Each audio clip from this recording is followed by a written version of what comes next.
Okay, my name is John Hanson. I'm a retired police officer from the West Midlands Police, and over the last 23, 24 years, I've been involved in researching into the UFO subject following a UFO sighting that was brought to my attention by a family colleague who was also in the police, and that's where I am now. And I've also published I've also written, co-written some of them, 17 books, and published something like 9 myself. And since my retirement in 1995, I have spent an awful lot of time researching into the UFO subject, and I like to call myself a UFO historian. That's what I've been doing, and I've always felt that there is a need to preserve not only the evidence, because it is evidence of what so many thousands of people have seen, probably millions of people over the years, but also the valiant efforts made by so many researchers that sadly, many of whom are no longer with us. So yeah, it's about those guys as well. It's about those ladies. And that's where I'm coming from. But I never visualized in my wildest dreams that when I started this in 1995, that I would come up to 2019, and I haven't actually got 1993 in my in my books, which is pretty daunting, really. I never realized again that there is so much information out there, and a lot of people will of course say to guys like us, where's the evidence? But of course the evidence is there of the presence of these things, but evidence as to what they are and where they come from is anybody's guess, and I don't know. There are characteristics of behavior which are common to most UFO sightings, but again, nobody really knows. Well, as far as I know anyway. So that's where I'm coming from. So how long were you in the police force for? 27 and a half years. Right, okay. And did you ever have any sightings yourself when you were in the police force? None at all, no. No, if somebody had said to me, if while I was walking in uniform, while I was walking the streets during the early mornings, if a member of the public had come up to me and said, I've seen a flying saucer, I would have perhaps probably either locked him up for drunken disorderly, or perhaps phoned the local psychiatric ward. That's probably a bit silly saying that, but certainly I wouldn't have treated it with any. I wouldn't have thought it was a genuine thing, because of course, UFOs don't exist, flying saucers don't exist, the Loch Ness Monster doesn't exist. We live in a sterile world of the 21st century now where these things can't exist. And that's the bottom line, of course, because they bloody well do, as the three of us know. Mm. So you were sort of a little bit skeptical then, and rational-minded back in the day, but something must have changed your mind, and as you say, you had a family friend or something? Well, yes, a family friend. He was directed to a report of a UFO seen over the Sturchley area of Birmingham, not too far away from the police training centre, on the 19th of January 1995. And prior to the officer being contacted at 6:37 p.m. on the evening, members of the public had already phoned the police reporting the object being seen flying over the city centre. and it was seen as a ball of light going to the city centre. Then a doctor in Russell Road, Moseley, that I later interviewed, saw it as a tadpole-shaped light with a dark blue head and a pale blue tail going over towards the Moseley area. And this is where my colleague and the policewoman went and interviewed the doctor, and they made a search of the area and saw this elliptical shaped object about twice the size of a double-decker bus hovering over some trees, and there was a thin rippling red line running through the middle and a blue field of energy around the outside. And within a minute or so, the object shrunk into itself and disappeared. As a result of that information being supplied to me, my interest was triggered, and I decided to carry out my own investigations, believing that there was a natural explanation. And I managed to trace and interview people in the Oxfordshire area that had seen that object about 5 minutes later moving. It was then D-shaped, and it was seen following the contours of the land, and other investigations I carried out onto that one object. And then, of course, I realised that, that there was no simple explanation for it. In fact, I can remember now contacting Mr. Howard G. Miles of the Meteorological and Fireball Association, and he said that it was just a fireball. And in fact, the president of the association, Mr. M. Mobley, wrote a card, not a letter, put a card in the post saying that he'd advised Mr. Howard G. Miles that he should not fraternise with members of the Crackpot Association. In other words, I think you can draw your own inference from that. So, but I do have all that information, and that was going back some years ago. And Astronomical Association, the British Astronomical Association. So yeah, that was the start of it for me, and then subsequently I've been hooked on it ever since. But it's certainly, if anybody asks me, because a lot of people are interested in UFOs, and they asked me if I had any advice for them to get involved in UFO research, I think I'd tell them, don't bother. Yeah. Okay. So this sighting was had by a doctor, I think you said. Yeah, in Russell Road, Moseley, which is about 2 miles away, close to the police training centre, and not too far from Sturchley, which was where the officer and but the officers saw the object. Yeah. Okay, and then these two officers interviewed the witness. But there'd been multiple sightings that night, so that was just one. Yeah, I wasn't aware of that on that particular occasion, but I think I contacted Contact UK, and a very nice gentleman there, Mr. Jeff Amber. Subsequently, I went to see him, and yeah, I mean, they, as far as I know, they're still the only organisation in this country that actually still does a magazine. It's ironic that, of course, as you both are aware yourselves, that many years ago there was a huge number of UFO magazines, and like the UFO clubs and organisations, we are certainly much fewer. I think they're one of the few periodicals that are still producing, aren't they? The Contact UK journal. Yeah, it is sad, but of course the internet, the mighty internet, has provided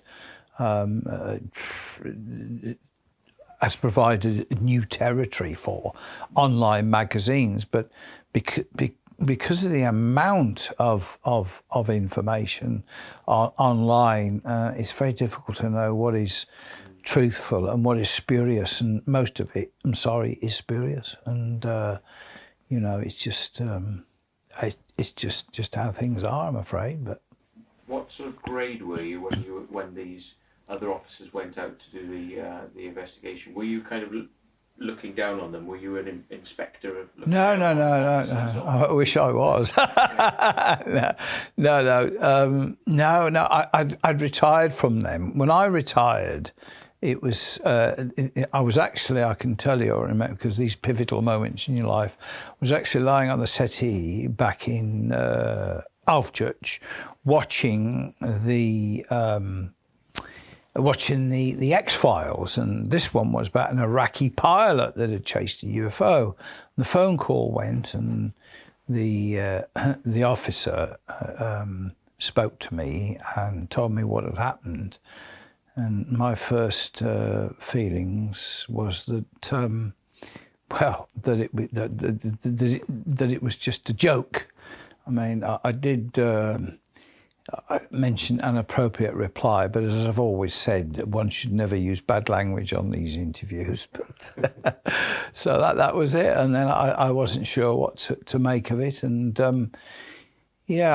mean, there's so much information out there. There are so many sightings, and recently I've been looking at I've been preparing the next book for the Colonel Holt 2 book, and there's so much from the 40s and the 50s and the 60s that's been forgotten, and I suppose I've reached a stage in my life where UFO books seem to be, so many of them being pushed out, and so much is regurgitated, but a lot of the stuff that I investigate and a lot of stuff that I put together is based on my own interviews with those personnel concerned, rather than accepting it at second or third face. In fact, I'm just thinking of the 56 Bentwaters UFO sighting. I managed to track down the air traffic controller and the pilots and interviewed them, and their account is vastly different from, I think, in what the Daily Express reported. So obviously it's paramount to interview people like that personally, and sadly some of those people, ex-Flight Lieutenant James Saladin, who was a personal friend, he had a sighting in 54, and as indeed did Jesse Rostenberg from Stafford, who I knew, and ultimately, this is part of UFO history. It's part of our history, and it should be recorded. And my only hope is it will be preserved, because these are people's sightings. These are people's experiences and memories. And if we don't have them, what do we have? Mm. So what was the catalyst then for, rather than just becoming a UFO investigator per se, but to be an author and document this stuff? Well, I first contacted Quest and spoke to Tony, what was his name, Steve? Tony Dodd, yeah. And he said, well, I had my little card with Quest on it, an investigator, and over the course of the next 18 months, as Tony would have probably put it to me himself, I got bugger all. Nobody contacted me, and I thought, well, I need to do this myself, and that's what I did. And so that's how I began. And at some stage, I thought naively in 1995 I could not only write a book, but hopefully publish a book. And I contacted some guys and asked if I could see. Well, I contacted Tim Good, and I went down to see Tim Good, and he graciously allowed me to have a seat to see him, and I went down with my partner then, Dawn Holloway at the time, and he put me in touch with his agent, and I sent a copy of the file I'd put together to his agent, and the agent said, well, look, it's very interesting stuff, but it's not focused. So I thought what he meant by then was that it should be focused chronologically. Right, and his agent then gave me some advice, yes. I see. And then And then I spoke to, I was looking in those days, of course, it was very difficult to find a publisher. And then Lionel, what's his name, Steve? Yeah. Yeah, Lionel Beer, not Lionel Blair, as some people getting mixed up with.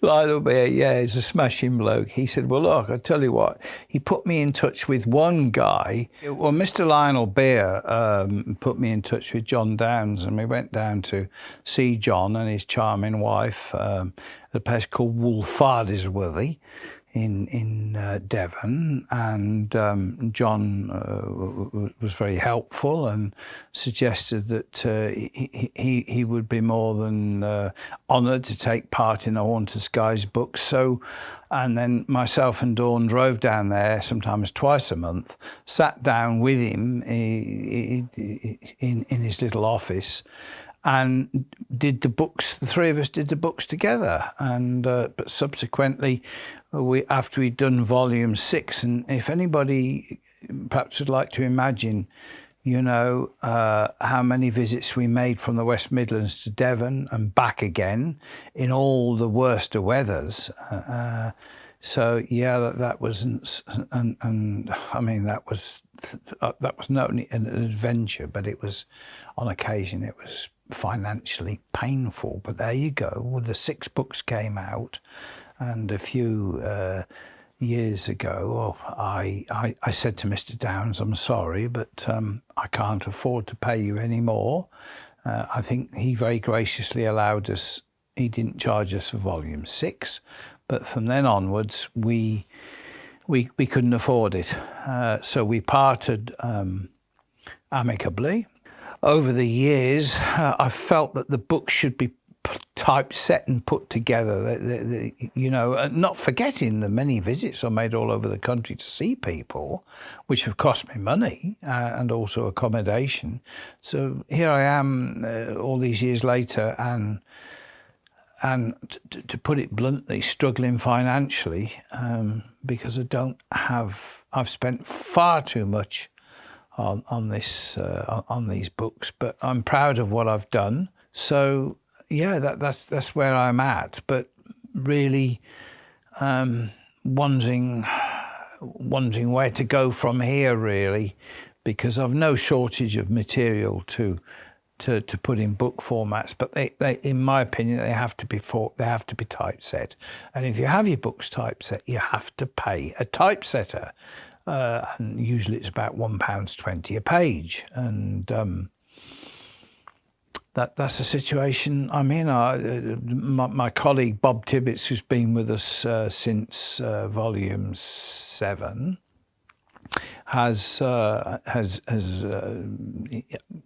he's offered to do the next Hulk book, but then after that, I've got to find another typesetter. I mean, you see, with books, you can, if you put them through Amazon, you don't have to pay a typesetter, but there's a conversion process there from PDF to whatever system they use. But then you get a bit of a pig's ear. The books, the format all over the place, pictures possibly jumbled, and it's not the way I would want to go. So yeah, that's what I do. Is they have to be typeset, and they also have to be proofread and edited. And again, I remember the first time because Dawn ended up doing the proofreading editing, which she doesn't do anymore. But when we started volume 1, I met up with a lady, or we met up with a lady, and she wanted something like about £2,000 a book for proofreading. Well, I mean, these books should never ever have shouldn't have got published. I mean, how can I afford that sort of money? I can't. But yeah, it's a bit of a sad story, but I'm proud to think that the books have been judged well. My biggest problem is marketing them. And in a way, this is great being here today with you, because people should buy the books. They should look at the books, and they'll find that they're unlike any other books because of the amount of work that's been put into them. Yeah, I'm just going to thank you, Steve. Yeah, these are the books. These are the books I did with Mr. Downs. Yeah. Got it. And this is one of Right, this is one of the books that right, this is volume 8. This is a lot there to do with the Rendlesham case, and as you can see, I firmly believe in colour. The reader should, see these illustrations and images in colour, because it's important. But sadly, colour books cost a lot of money, and I think my profit margin is about £3 a book. So I make the grand total £3 a book, which is excellent. Sadly, that book has already cost me something round about £1,400 before I start. Well, that's right. But I will say that the only person that's ever sponsored me, and it was a couple of £100, is Steve Wills, because Steve and I have actually worked on the Wiltshire book, and you know yourself that you see these books hardly sell, and people keep telling me, well, it's marketing, but I don't know. My biggest problem is because I can't get the media to take any interest in me. Recently, somebody from Radio West Midlands, somebody from BBC, somebody else contacted me, and yeah, I've had great chats with those guys. I've told them where I'm coming from. And then it peters out, mainly because they all want a free book. But every time I buy if I get a free book, a free Holt book, that costs me £33. So I think the assumption is that you're this big publishing house and you can just give them out. Well, yeah, I wish. But I'm not. And from my point of view, the local MP, the Home Secretary, has had my books and praised them. Members of the royal family have had my books and praised them. Ex-MP, David Cameron has had my book and praised me. And so, yeah, and as you know yourself, I've met some pretty influential people that have all given me their endorsements of the Haunted Skies books, but I can't break through that barrier. I mean, people should be buying these books. They should be buying them because they provide a very valuable slice of UFO history.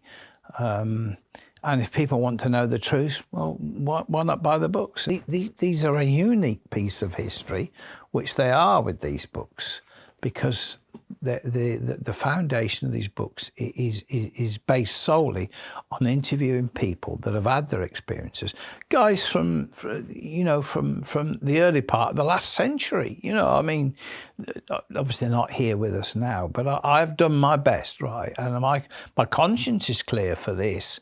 Unfortunately, so is my bloody account. That's clear as well.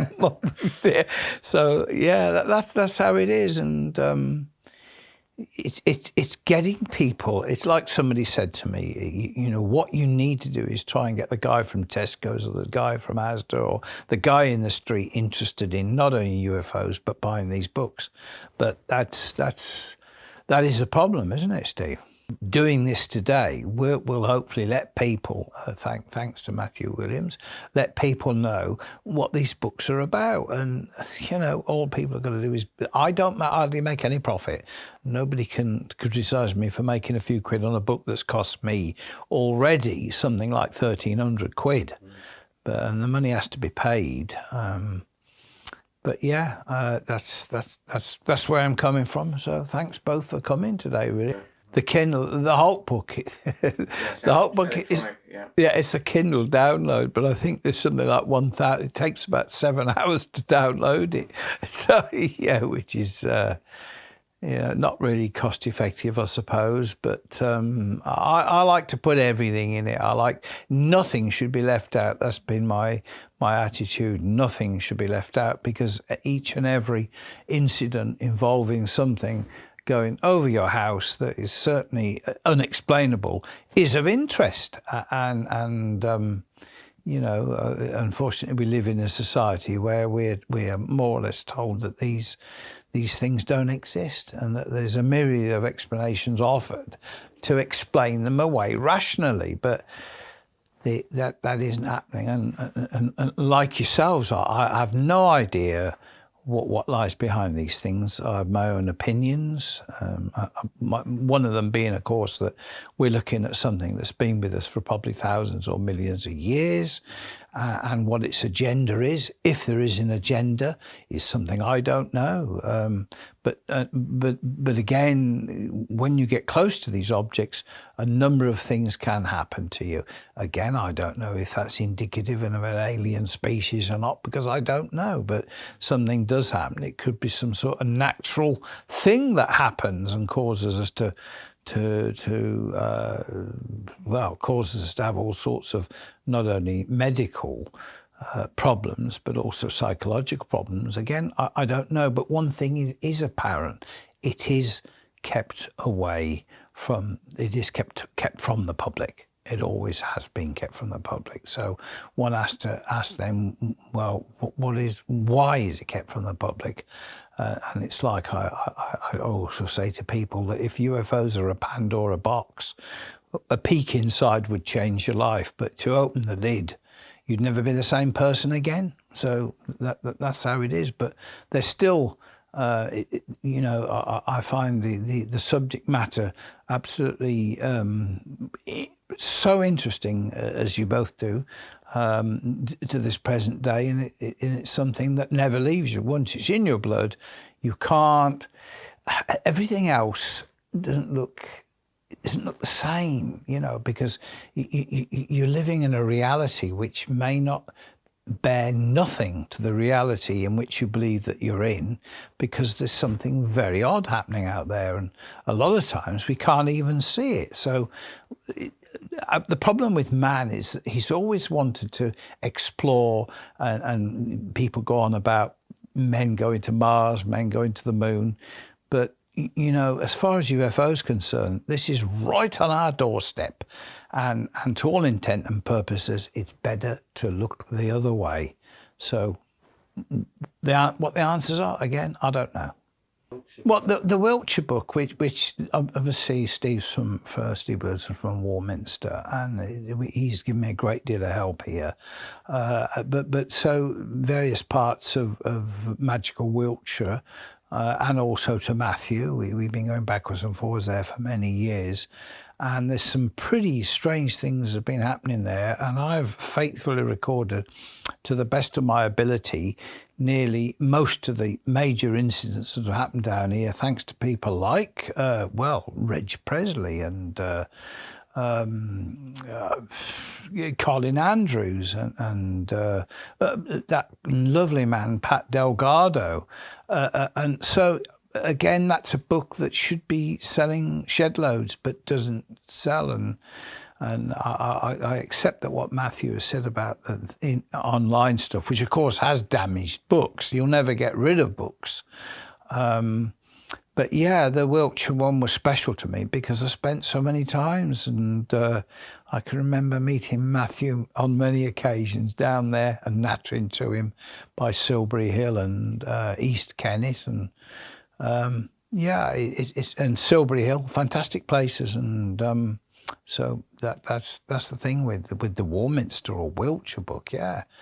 And but the Holt book captivated my attention, and Colonel Holt invited myself and my two friends over last year, and it's only money that's stopping me going over at the moment, but I hope to scrounge enough money or save enough money to go towards the end of the year, because Colonel Holt, with the the first Holt book, he likes to see, although he's on emails and he's on the internet, he prefers to see the documents, the documentary stuff. You have to print it up for him, and then he'll check it. And he looked at the first draft, and he's made one or two suggestions. And what I've done with the second Holt book as a backcloth, I've put chronologically the events that have taken place from 46 up to 1980, but they will have to be probably size 8 font, which means you can get a lot more in. And I know it's a bit like an Argus book where you can't bloody well hardly read the print on it, but maybe I should have a magnifying glass with the book or something. But joking apart, the timeline is important, but that's going to be pretty small because space is always at a premium with these books, and also the images. I mean, I went up to see Squadron Leader Donald Morland at Anglesey about 2 years ago, and he didn't provide me with any additional new information, but it was good to meet the guy and discuss what had happened, and also get his views on it. And people like that, they're just so important. So that's the whole 2 book I'm working on. But so you got, out of 11 Haunted Skies books and the 3 specials, there must be some standout cases that perhaps. I mean, there's reams of it, of course, but... Well, I suppose my favourites would be based on personal experience with the witnesses, personal meetings, sorry. But, of course, you've got the Jesse Rostenberg case from Ranton in Staffordshire, not Rampton, as some people have put, and not Jenny Rostenberg, but Jesse Rostenberg. And Jesse had this fascinating sighting in 54, October 54, when this thing settled over the farmhouse. Noise, it was just like a giant cauldron of water being poured onto a fire, a shh sort of noise, you know. And the first reaction was, oh, the children. I thought maybe a plane was crashing or something like that. And I slipped my jumper on and went outside to find my 2 sons lying flat on the ground in the garden in front of the house, shouting, "Mummy, Mummy, there's a flying saucer." Well, naturally, I just said, "Come on, don't be stupid. Come in the house." But felt sort of a strange sensation. Wended my way up the side of the house to where we had a pump where we used to get all our water from, and automatically looked up to see this, all I can describe, this huge Mexican hat.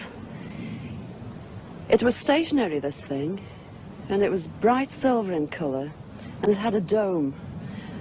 A dome. It was tilted to sort of, I could see the occupants in it.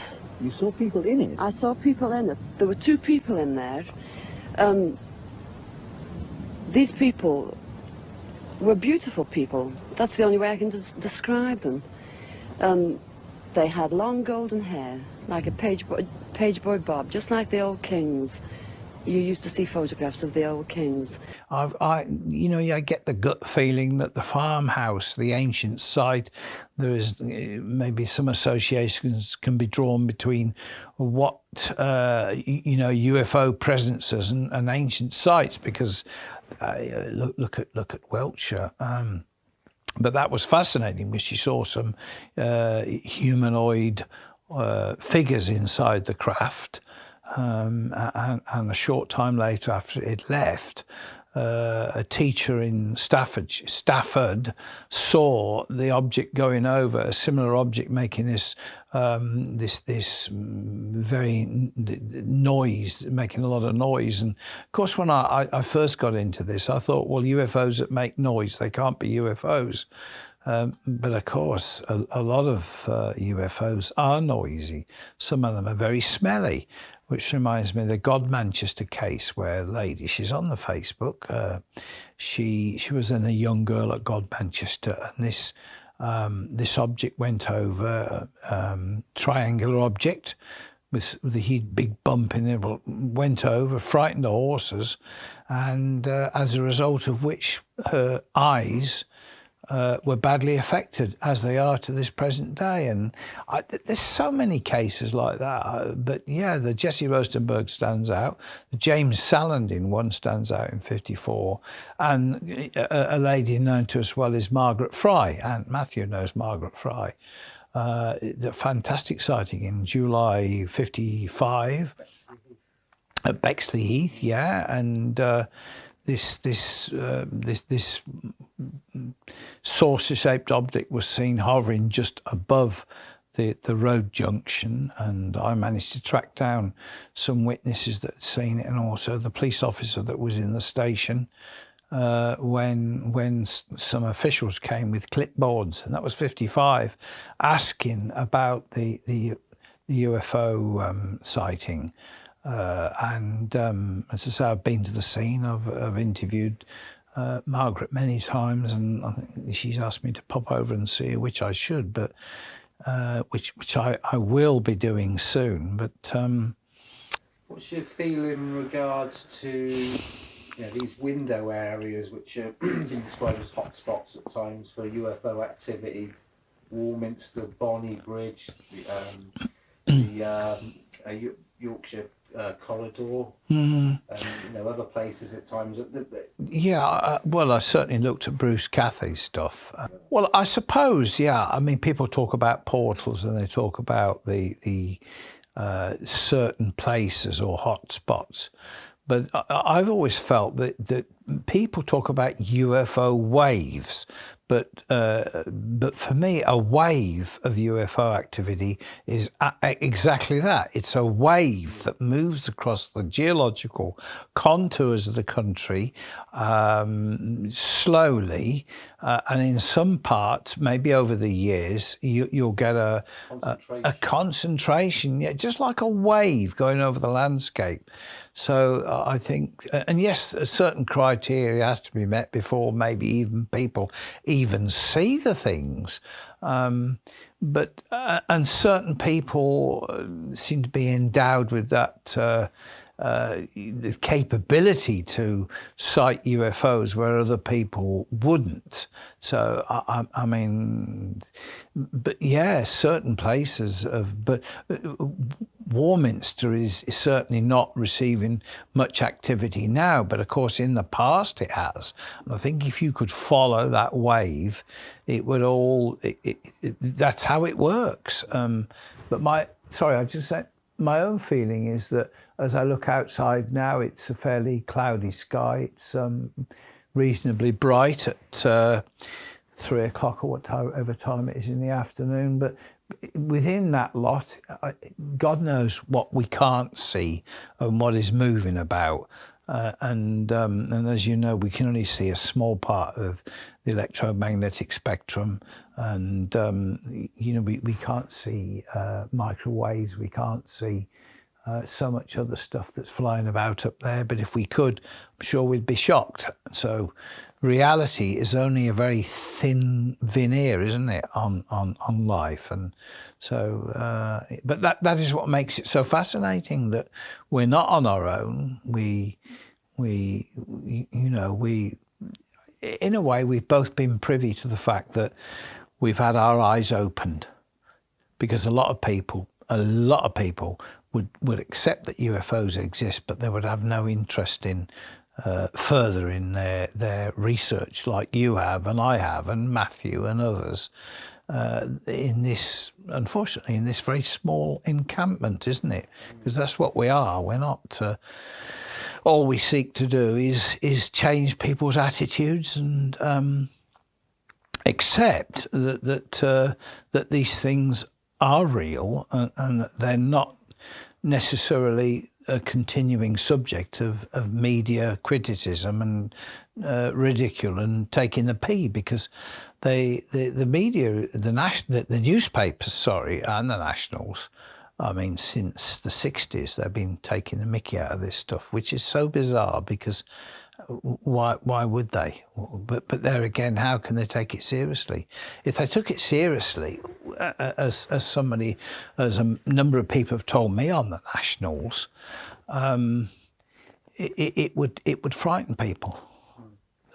Maybe that's about frightening people, and people aren't ready for it. But I'm fascinated by some of the Ron West material which we received relating to triangular UFO sightings. Now we know about the in the early 80s you had these Hudson River, you had these kind of huge V-shaped triangular type things, and then of course the famous Belgium wave around 89. But there's a number of it didn't go unreported to Ron, but the media didn't seem to make a lot about it around the sort of 89, 90s in the Essex and East Anglia area. But that's right. Well, of course, the East Anglia area used to be Norfolk, Suffolk, and Essex, Norfolk, Suffolk, So that was the old East Anglia area, and that's where predominantly most of the sightings have originated from around the Colchester area, which saw a huge wave from about 1978 to about 1988, probably a little bit into the 1990s. And Ron West was he was absolutely thorough, and his team of colleagues. And I try to explain to people about the Rendlesham. When people talk about Rendlesham, they talk about the 3 lights seen by Colonel Holt and reports of triangular UFOs, which have been seen back in 1940 at Woodbridge and Bentwaters. And early December the 28th, 1980, Lieutenant Colonel Holt led a patrol to investigate an alleged UFO landing. During this investigation, they witnessed several unidentified lights, most prominent being a bright flashing light in the direction of Orford Ness. In January 1981, Holt composed an official Air Force memorandum. Holt stated afterwards he was given sodium pentothal and a cover story. I was. Who said that? Affected his memory the nights in. This is Wikipedia. One theory is that They've got me mixed up with Peniston and Burroughs and Cabana HOLT was Sacks. seeing the Orford Ness Lighthouse. Notably, Holt sees a flashing light every 5 seconds, which is the rotation rate of the lighthouse. Pure bullshit. Yeah. Why do you think I tell everybody only believe half of what you see on the internet? That's right, yeah. There's a lot of good stuff there, but there's more BS and junk there. Absolutely. If you really want to see some funny stuff, go to the YouTube and watch some of the programs people put on there. Yeah. Some of them are good, though, I have to tell you. And as I did with the BBC interview last year on the One Show, I took the Ron West files, or some of them, down there, and the idea was that I would supplement or corroborate some of the sightings December 1980 with all of this additional information, and I was banned from doing so. And in the same token, I can show that there's a far greater wave that hit Essex back in the late 1970s and 80s, and probably 1990s. That it is vastly superior to anything that was seen in Belgium. Were these described? Were these the large, sometimes described as football pitch size, or relatively a lot smaller? Well, a lot, football-sized pitch, generally with a light at each end, not a sharpened point, but a rounded point at each corner, and then central light. I'm convinced that shape, that shadow, that triangle, if you like, people refer to them as triangular, and a lot of people maintain that they are an example of top secret technology or covert technology. And of course that might be the case, but the only thing that negates it to some degree is the fact that these things have been since the 1940s, probably 1920s, when I don't think... The assumption is that some of the stuff which we're told they have flies tremendously high and tremendously fast, and not the sort of thing which hovers over people's houses, over people's houses. You're right. And Ron, in every report, there is an illustration provided by the witness, and Ron has sharpened that up. So you can't. There's no accusation here, but he sharpened it up on a separate illustration, then painted colour into it. But they match the original illustration and also the witness's report, which is signed by them. So that's an invaluable means of material, which a lady from Essex managed to save because Ron's wife wanted to burn the lot. So, I mean, that is... But some of the stuff I haven't even looked at properly yet because it should all go in the next 3 books. For me, 1993 to 1994 would be one book, 1,000-page book. 1995 would be 1 year on its own. 1996 and 1997 you know, it could be 1 or 2 books, and I haven't even got to 1999, so I can assure you I've no intention of looking at anything in the 21st century, because there's too much stuff. And you yourself have had a look at the UFO Stuff, and whatever. I haven't had a look through yet, but I know that Chris mentioned the Burmarsh case, where was it the Home Secretary, was it Michael somebody? Michael Howard, yeah, where it was the Home Secretary, Matthew.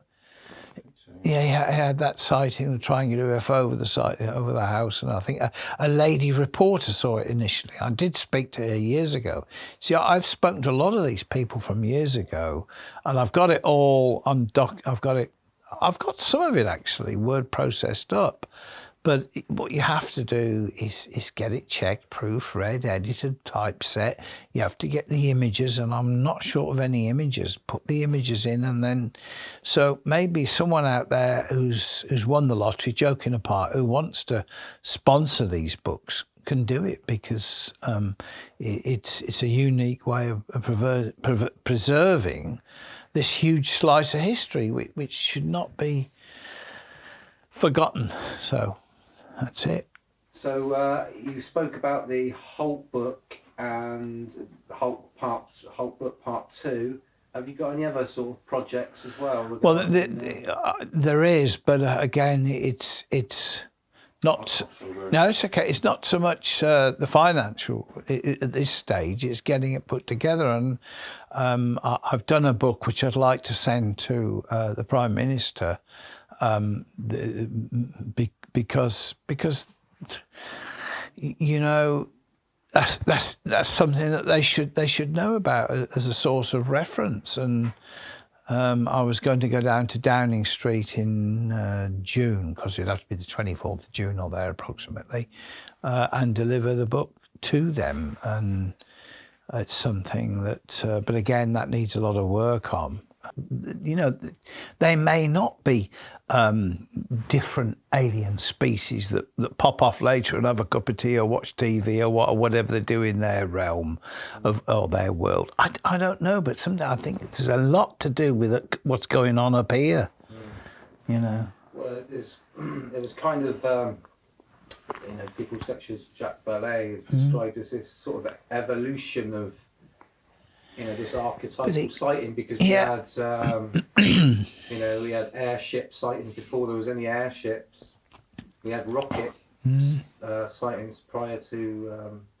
I think he's right, because Jesse. I suppose the anomaly is the flying discs and saucers and balls of light, because we haven't got the technology which has gone there. But certainly within the triangular thing, we certainly.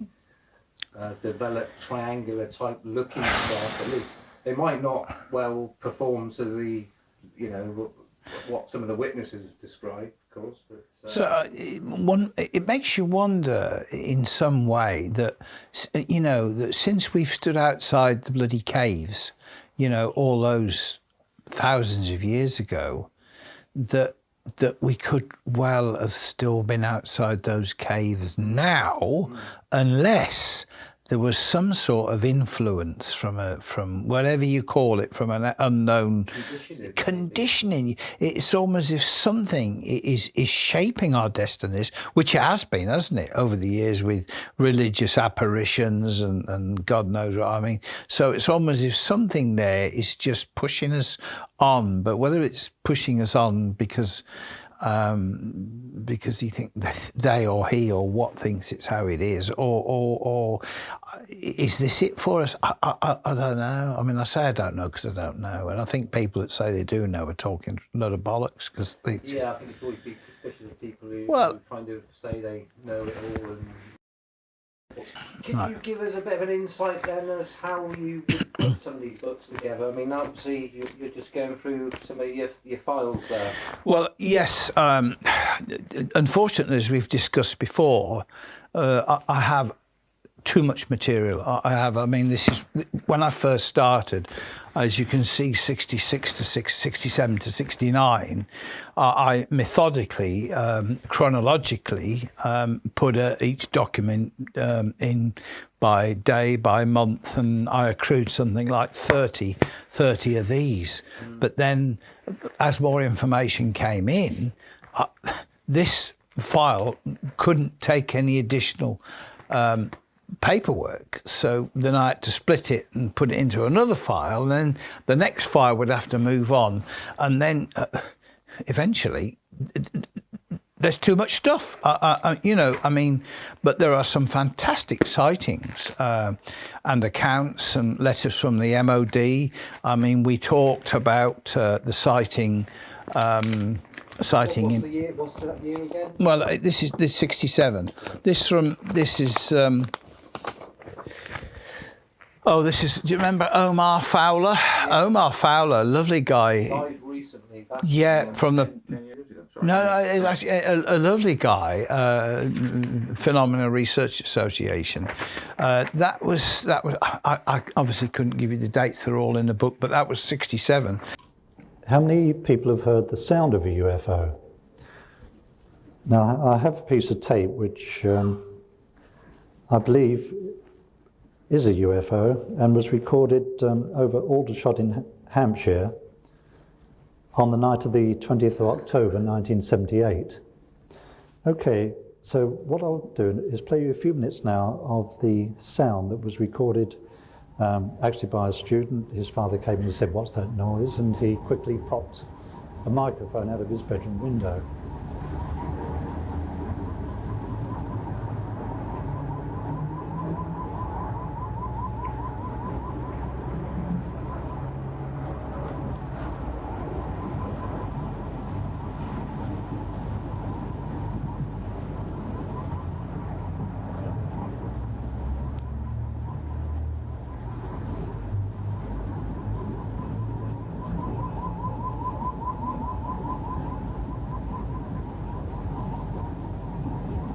Now remember, this was many years before the modern car alarms, where these darn things keep going off and you hear them hooting away for maybe half an hour. This sound went high and low in frequency, speeded up and slowed down. So it wasn't a regular beat, and as I say, it was heard over many square miles. About 2 years later, I was attending an international UFO conference in London, and I played this, such as I played this to you this morning. And after I'd finished my talk, two Mexican, at least they introduced themselves as Mexicans, came up and spoke to me, and very interesting what they had to say. One was Senor Eduardo Castro, and the other was Sergio Sanchez. They were attending the International UFO Conference in London. They'd stated that they'd heard a similar noise while scuba diving. This was in Mexico. They were at a depth of 30 meters in a lake called Lake El Chichica, and this noise came through the water. That was seen by a number of witnesses just before a civilian airliner passed overhead and then dived into a hillside, killed 80 sheep and a lot of the passengers and the crew, and some. Sorry, you got that? Yeah, and an actress, and I think top of my head was it June Thorville, the actress. And so, yeah, I mean, that was certainly interesting. We can't say, oh, that was the, actually, that doesn't matter, but this is seen a short time before, yeah, I was right, before the June Thorbury case, and that's it there. But 67 was a heck of a period. And of course, we got the Flying Cross from 1967. Yeah. Do you want to talk about some of that? Well, yeah, this is a guy called Roger Wiley. I've got him here somewhere, but This was the two Devon police officers. yeah, and a lot of one of the reasons why I'm pretty rubbish at doing UFO talks is because I have too much information. I like to try and get as much out as I can. and then eventually the audience can't keep up with me as such. But yeah, this is the one here, the Caravelle crash. On Saturday, November the 4th, 1967, Mr. Chad and his girlfriend saw a glowing disc-shaped object hovering about 10 feet over some bushes and trees as they were driving past Cut Mill in Surrey at 9:30 p.m. They watched the object for about 15 minutes, the glow diminished and the object disappeared. Now that's not dissimilar to what we've talked about at the sighting in Birmingham in 1995 January. 10 to 15 to 30 minutes later, the Iberian Airlines Caravelle crash occurred at Hazelmere, Surrey, 8 miles away from where the UFO was seen. 37 people died in this crash, but yesterday the Board of Trade said there would be no public inquiry, which presumably means they have found the cause. In the same weekend, there was a tragic train crash near Hither Green in which 53 people died. I do have a number of other cases involving UFOs and then airplanes that have crashed afterwards, civilian airplanes. Again, I can't prove that there's a connection, but yeah, but we both know how dangerous these things can be. Not through any intentional attack on civilian airlines or pilots or anything, but sometimes certainly not healthy when you wander into the fields. And a guy that I did meet, you've probably not heard of him, was Julian Hennessy. Well, he's from the London area, and he worked as an ICAP representative of Great Britain. He's still alive now, as far as I know, and he certainly, I think the MOD, the exact words the MOD used for Julian Hennessy, he was a veritable thorn in their sides because he pestered them about, particularly about UFO sightings and cases that had happened. And one of them, we have a letter here from the MOD, actually to, do you remember Mr. Stanway? From Tony Pace, the before a guy from Staffordshire. There was quite a wave in 1968, and that's letters to them about the wave. And there's a letter for dear Mr. Stanway from the Prime Minister, who asked me to write more fully about Mr. Pace's letter about unidentified flying objects. And of course, as you know, the Ministry of Defence investigates reports of UFOs. Don't get me wrong here, but blah, blah, blah, blah, blah. You know, there wasn't a bit to anything. So the fact that they wrote there, we've got Black Ditch Cross in Devon. That was 68. And that was a lorry driver that was returning home, and he saw this object in the field, a saucer-shaped object in the field with some figures running around it. So he then called in at the police station and was interviewed by, that's the lorry driver in concern, 68, in credited Devon, and he was interviewed by the two coppers, and one of them contacted me, and I've got the original statement from Mr. Andrew Perry, and the officer that has taken the statement is Mr. D.A. Davis. And it's worthwhile just running through this because it's so interesting. And Mr. Perry, who's now passed away, said at about 6:55 p.m. today, 27th of February 68, driving my articulated lorry SJL 971 from Bideford en route to Columpton. Just before reaching Blackditch Cross, which is 2 miles from Lapford, I saw ascending a small hill a very bright object away to my left, about a quarter of a mile away. I didn't think much about it at the time, but on coming over the crest, I saw the object to take the shape of a mushroom. It was a very brilliant silver colour, similar to the flashing one would get by flashing a mirror in the sun. I drove a bit further down the road till I was abreast of the object. It was about 300 yards away. I stopped the lorry, climbed out of my cab, leaving the engine running. I climbed onto the trailer to get a better view and saw what appeared to be 5 or 6 figures about 4 foot in height, a dozen or so yards from the object, and were spread out around it. The figures were brightly coloured in the same manner as I described before. Almost immediately that I stood upright, the figures seemed to scramble towards the object, and as soon as they rushed it, they seemed to disappear inside. Immediately the object climbed vertically, making a very high-pitched whirring noise which vibrated terribly.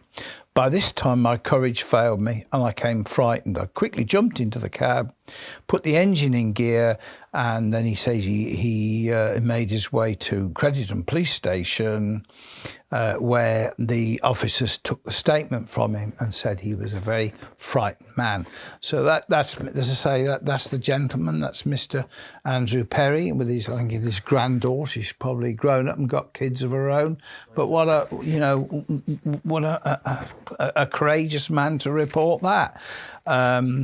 And again, a lot of this stuff is from the Isle of Wight UFO Society, which was run by a lovely lady called Catherine Smith and Pat Smith, no relation.